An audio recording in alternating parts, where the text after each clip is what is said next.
selon la tradition, de remercions le Seigneur qui nous a donné la bénédiction d'avoir les Écritures. Vous pouvez le dire en même temps que moi. Seigneur, nous te louons, toi, le Dieu, le roi de l'univers, notre Dieu, notre Seigneur, qui nous a donné la parole de la vérité, qui a semé parmi nous la vie éternelle. Et c'est pourquoi nous te bénissons, toi qui nous donnes les Écritures. Amen. Amen.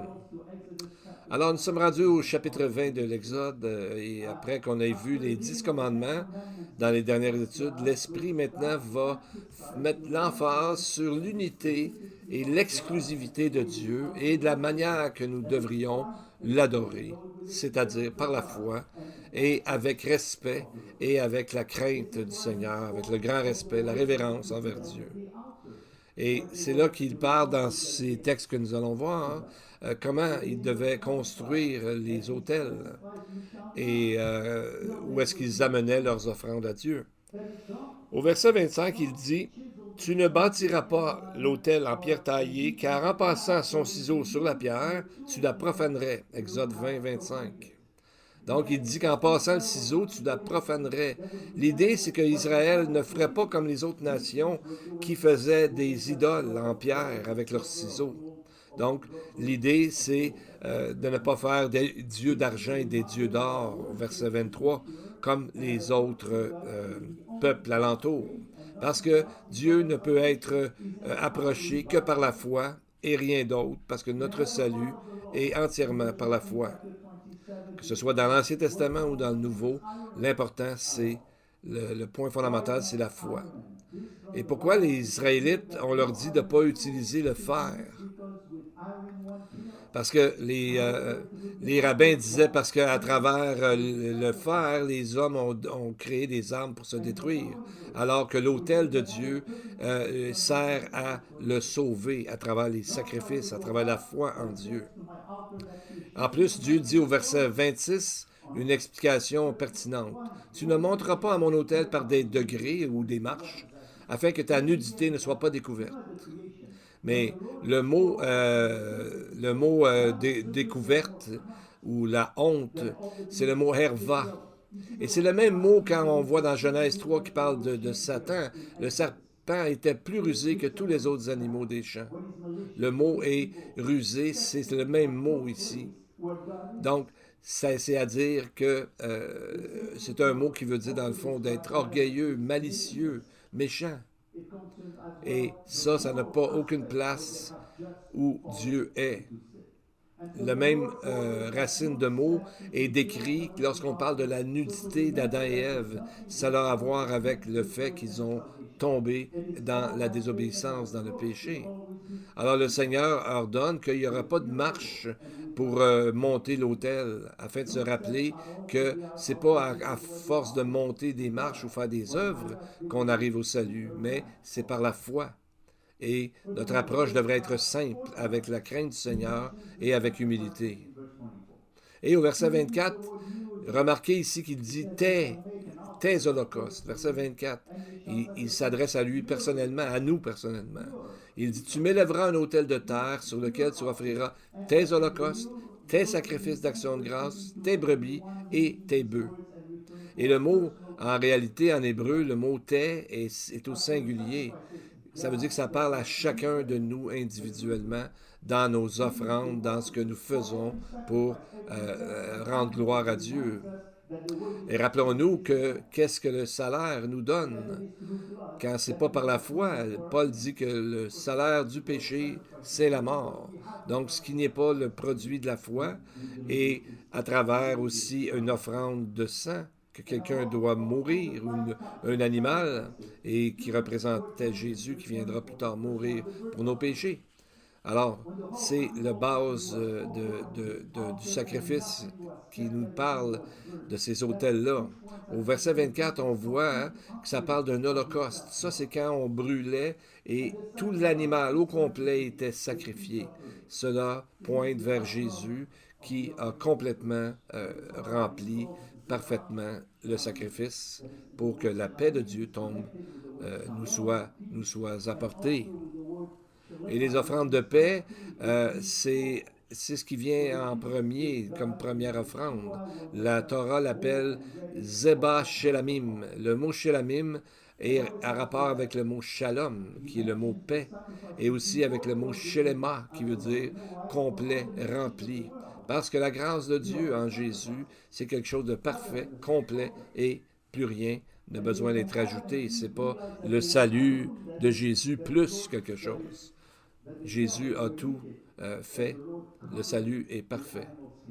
Donc, ce qui est arrivé, c'est que les Adam et Ève, qu'est-ce qu'ils ont fait? Ils ont pris des feuilles. Ça, c'est la religion. Quand ils ont réalisé qu'ils étaient nus, dans le sens de tout à coup, ils se sont rendus compte de leur désobéissance.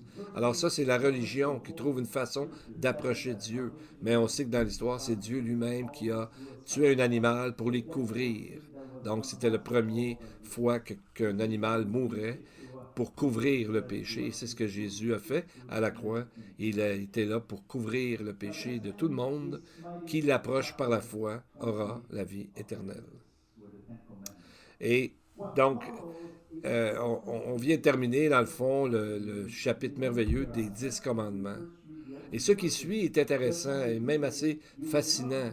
On dirait que ça, quand on lit ça, on se demande qu'est-ce que ça fait exactement là dans la chronologie ou dans la séquence. Mais quand on regarde comme faut de plus près, on voit et on voit la sagesse de Dieu et on va reconnaître Jésus à travers tous ces versets.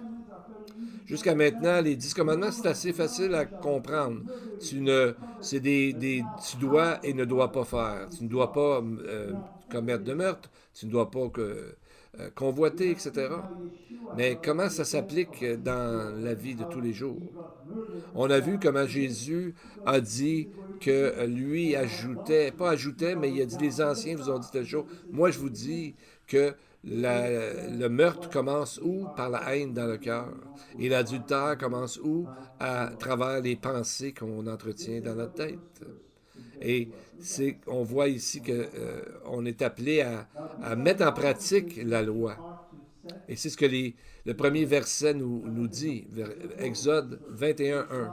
Voici les lois que tu leur présenteras. Donc, c'est un indice ici, un mot qui nous dit que ce qui va arriver par la suite, c'est comment exercer, comment administrer la loi. C'est le mot la loi ou les statuts ou les ordonnances. Le mot en hébreu, c'est mishpat, qui signifie comment pratiquer la loi. Ça vient d'un mot qui veut dire justement de gouverner, de juger. On voit souvent ça dans l'Ancien Testament, le mot, les ordonnances justes ou droites ou pures. On voit ça 147 fois dans l'Ancien Testament. Et le Seigneur demandait parfois d'exécuter telle loi. Et on voit ça souvent aussi dans l'Ancien Testament. Et à cause que c'était compliqué à juger, le souverain sacrificateur, parfois, on lui disait de mettre le pectoral du jugement, le pectoral de la mishpat, où était situé le Urim et le Tumim. Donc, le Urim et le Tumim, c'était dans des situations très difficiles. Urim veut dire lumière et Tumim veut dire perfection. Donc, en restant avec l'Exode, on voit deux niveaux, si on veut, d'apprécier la loi, comment appliquer la loi. On a les lois comme les 10 commandements qui sont des commandements directs.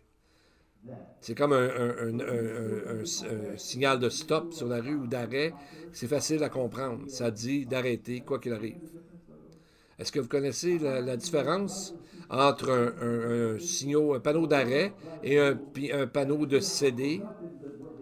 Bien, c'est que le panneau d'arrêt nous dit d'arrêter quoi qu'il arrive. Il faut arrêter. Donc, c'est facile. Ça nous dit d'arrêter quoi qu'il arrive, quelle que soit la circonstance. Même s'il est 3 heures du matin et il n'y a personne dans la rue, la loi dit on devrait arrêter. Mais quand ça vient au panneau CD, ça veut dire que là, il faut réfléchir un peu plus. Selon les règlements municipaux dans les rues, quand tu vois un panneau de CD, tu devrais ralentir. comme 5 ou 8 km de l'heure, dépendant des endroits, et voir s'il n'y a pas quelqu'un qui s'en vient dans le trafic pour le laisser passer. La personne qui est déjà sur la route a la priorité et on devrait les laisser passer en premier.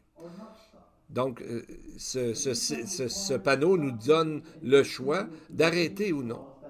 Donc, ça requiert d'y penser. Et ça ressemble à ce qu'on appelle des lois, des cas légaux. Et c'est ce qu'on rencontre beaucoup par la suite dans l'Exode et dans le Deutéronome et dans d'autres textes de la loi. C'est comme si Dieu disait, garde, assis-toi à côté de moi, on va regarder ce texte-là et tu vas voir comment l'appliquer dans ta vie. Donc, euh, maintenant, on va essayer de voir qu'est-ce que... on va commencer par le verset 2. Quand vous allez lire ça, vous allez vous demander qu'est-ce qu'il faut faire exactement. Exode 20, verset 2. Si tu achètes un esclave hébreu, il servira 6 années, mais la 7e, il sortira libre sans rien payer. Alors ça, c'est une loi par rapport aux serviteurs. Et notre message ce matin parle d'un serviteur. Et il devait y donner tellement de choses que les rabbins ont conclu de ça. Ils ont dit, si quelqu'un achète un esclave hébreu, c'est comme s'il achetait un maître. Parce que quand il part, il y a beaucoup de choses qu'il doit faire, qu'il doit lui donner. Il ne fait pas juste le laisser partir comme ça. Donc, ça va nous montrer comment la loi de Dieu, comment Dieu veut l'appliquer. Premièrement, Jésus était un Hébreu. Et il était appelé quoi? Le serviteur du Seigneur. Donc, quand on parle du serviteur, le serviteur ultime, c'est le Fils de Dieu lui-même qui est venu. Donc, tout de suite, dès la première loi après les 10 commandements, on voit, ça parle de quoi? De la loi du serviteur, qu'on pourrait appeler ça comme ça. Donc, probablement, pour mettre l'emphase que chaque être vivant appartient à Dieu.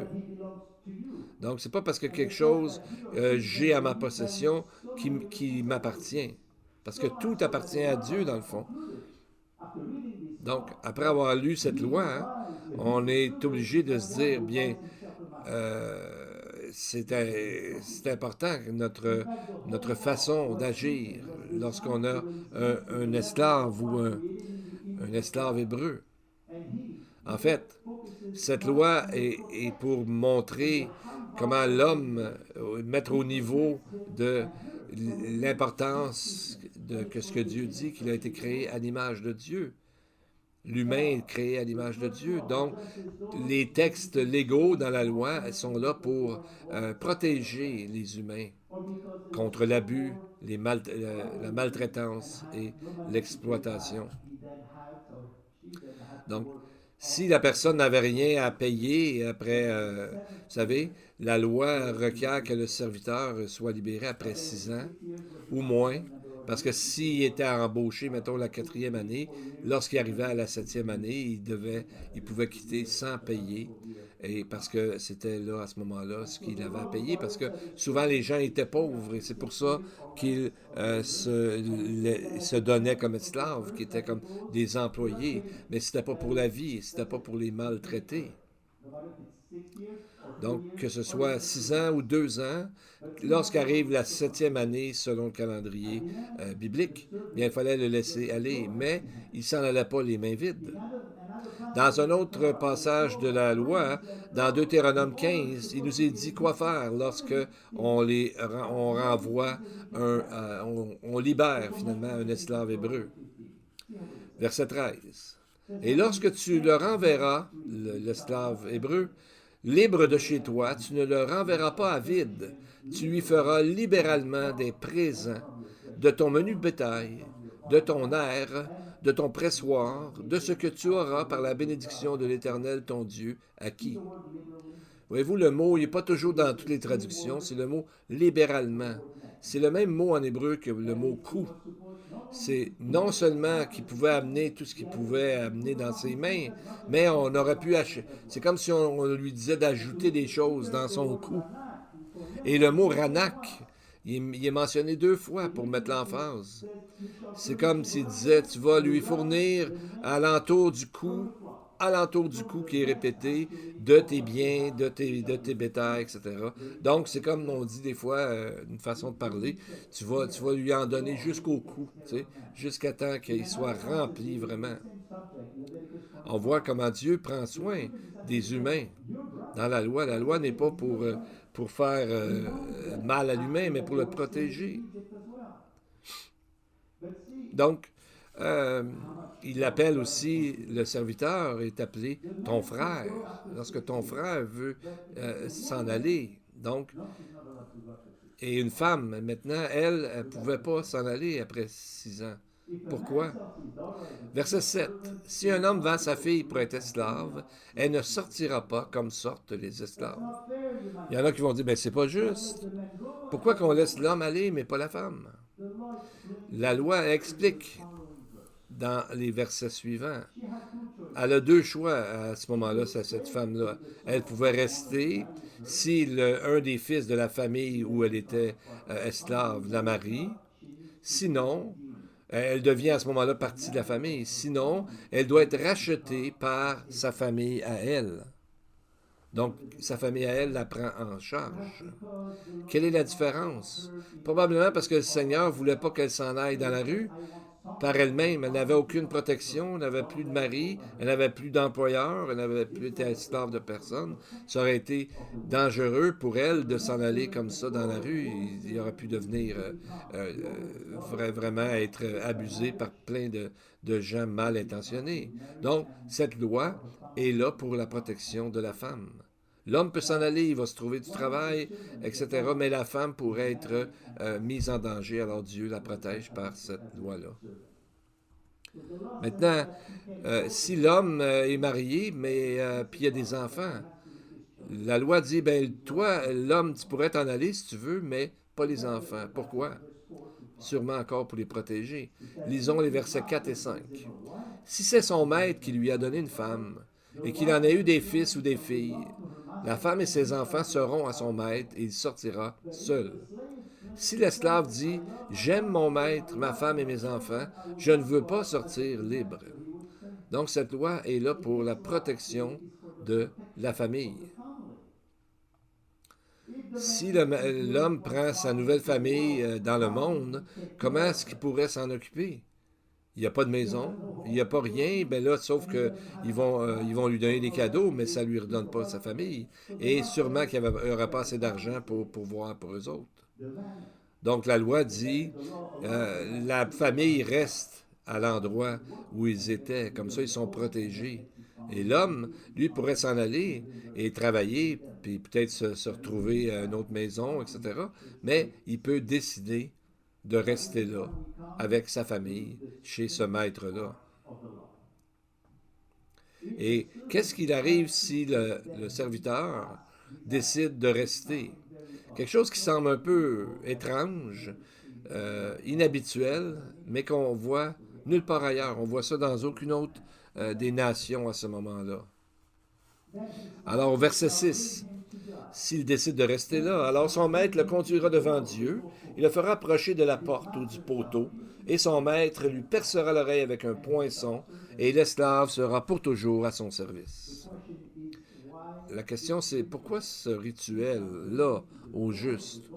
Son maître lui percer l'oreille avec un poinçon proche d'une porte ou d'un poteau.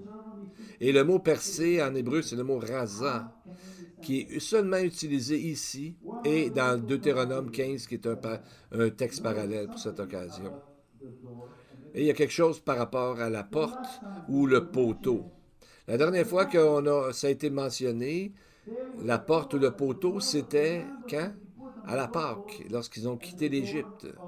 Il est demandé au peuple qu'ils mettent le sang de l'agneau sur le linteau de la porte et sur les côtés de la porte. Et quelle est la relation ici? C'est que dans Deutéronome 15-17, il est dit que le poinçon va servir à lui percer l'oreille contre la porte. Et c'est la même image que pour la Pâque. Il y avait du sang sur la porte qui était visible à la porte. Donc, ça porte la marque des blessures et du sang. Donc, sur quelle porte est-ce que le serviteur devrait mettre son oreille? Eh bien, il est dit, dans le fond, qu'il faut qu'il aille à Dieu, c'est-à-dire soit vers les juges de la ville ou encore la porte du temple qui sera construit plus tard. Donc, qu'est-ce que tout ça veut dire? C'est que Jésus lui-même est appelé le serviteur de Jéhovah dans les textes d'Ésaïe, les chapitres 40 à 53. Et on voit combien c'est une illustration ici qui lie l'idée de percer l'oreille et le travail, l'œuvre de rédemption de l'agneau de Dieu. Et la première prophétie se retrouve dans le psaume, un psaume messianique au sujet de cette loi, psaume 40, 6 à 8, qui parle du serviteur de Dieu. Le serviteur dit, tu ne désires ni sacrifice ni offrande, tu m'as ouvert les oreilles. Tu ne demandes ni holocauste, ni victime expiatoire. Alors je dis, voici, je viens avec le rouleau du livre écrit pour moi. Je veux faire ta volonté, mon Dieu, et ta loi est au fond de mon cœur. Comment savons-nous que c'est un texte messianique? Parce qu'il est cité dans le livre des Hébreux, chapitre 10, verset 5, qui fait une référence directe à Jésus. Dans votre traduction en français, vous avez sûrement, la plupart, comme le disent, tu m'as formé un corps. Mais ça devrait être lu en suivant l'hébreu, mes oreilles tu as percé. Le mot ici est kara en hébreu. Il est utilisé 14 fois et seulement ici, il est dit ouvert mes oreilles et non pas percé. Le traducteur a décidé d'aller ailleurs, mais 14 fois, c'est le mot percé et non pas ouvert. Et le psaume 22 en parle, verset 16. Un autre texte messianique. Car des chiens m'environnent, une bande de scélérats rôde autour de moi, ils ont percé mes mains et mes pieds. Donc, dans ce texte-là, psaume 22, on parle de la crucifixion 1000 ans avant que ça soit inventé. Et c'est le même mot qui est utilisé dans le psaume 40. La Bible dit le serviteur, c'est le tzaddik. Ça veut dire le serviteur de Dieu, le serviteur juste. Dans Ésaïe 53, on voit, il est dit, en fait, Ésaïe 52, 13, où ça commence, ce passage en réalité, voici mon serviteur prospérera, il montera, il s'élèvera bien haut. Donc, on voit dans Ésaïe 53 que le serviteur justifiera beaucoup d'hommes et se chargera de leurs iniquités. Donc, Exode 21 est un type, est une typologie du Messie serviteur qui dit dans le fond, j'aime mon maître, ma femme et mes enfants, et il a eu son oreille percée, comme un disciple qui écoute ce que le Seigneur lui ordonne de faire. Et n'oublions pas que l'Église est appelée l'épouse de Christ, la fiancée, puis ensuite l'épouse. Nous sommes ses enfants spirituels, nous sommes sa postérité, comme Ésaïe 53, 10 nous dit.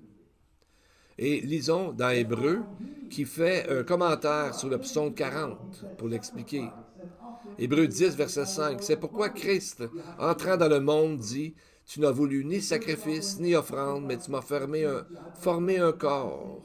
Tu n'as agréé ni holocauste, ni sacrifice pour le péché. Alors j'ai dit, voici, je viens. Dans le rouleau du livre, il est question de moi pour faire, ô Dieu, ta volonté.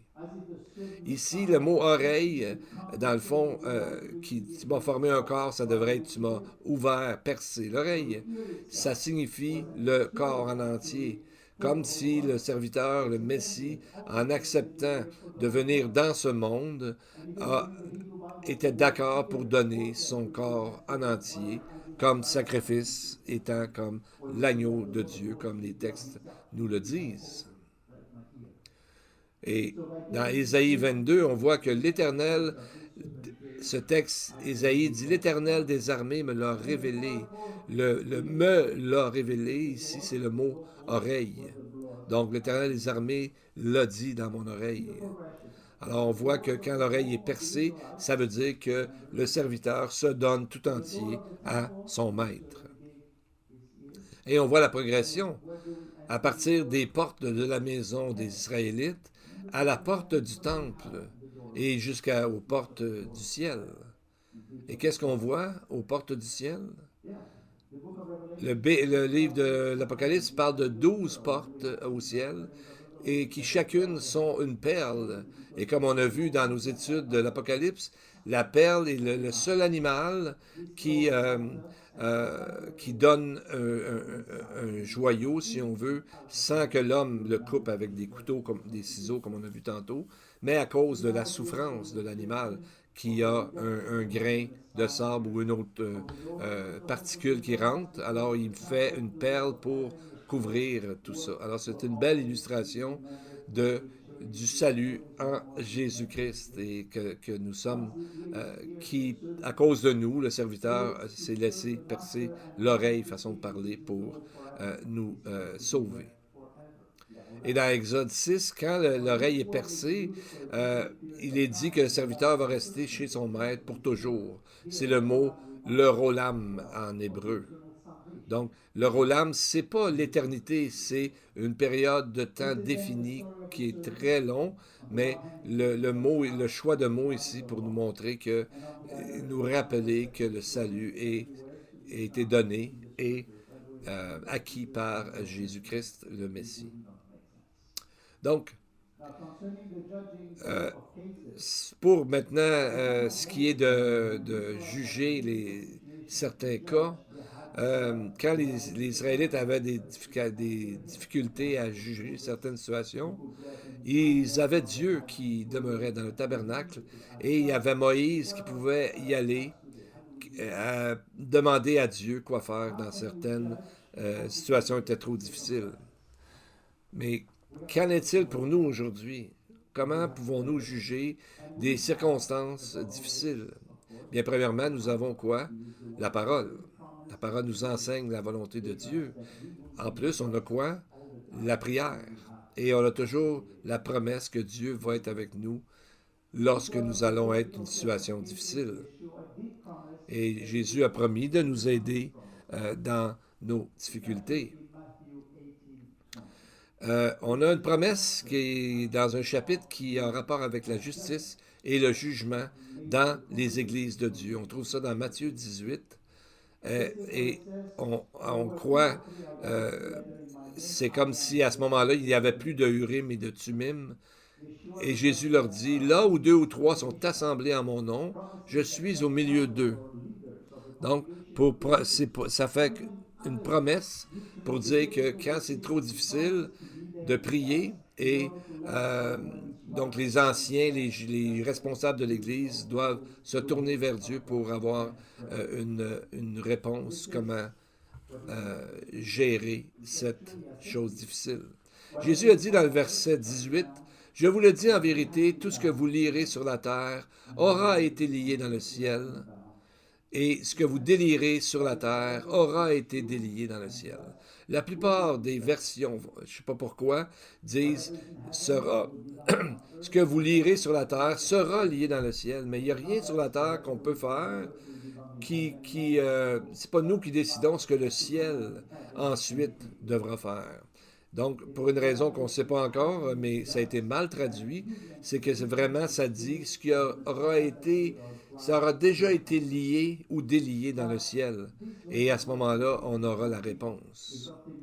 Donc, souvent, on utilise ce verset, là où 2 ou 3 sont là, mais je suis au milieu de vous, pour prier, pour dire qu'on devrait prier avec ça comme idée.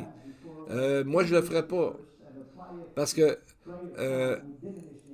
quand on fait ça, s'il faut être 2 ou 3 pour prier, ça diminue l'importance de la prière personnelle qui est vraiment fondamentale et de suprême importance dans la Bible.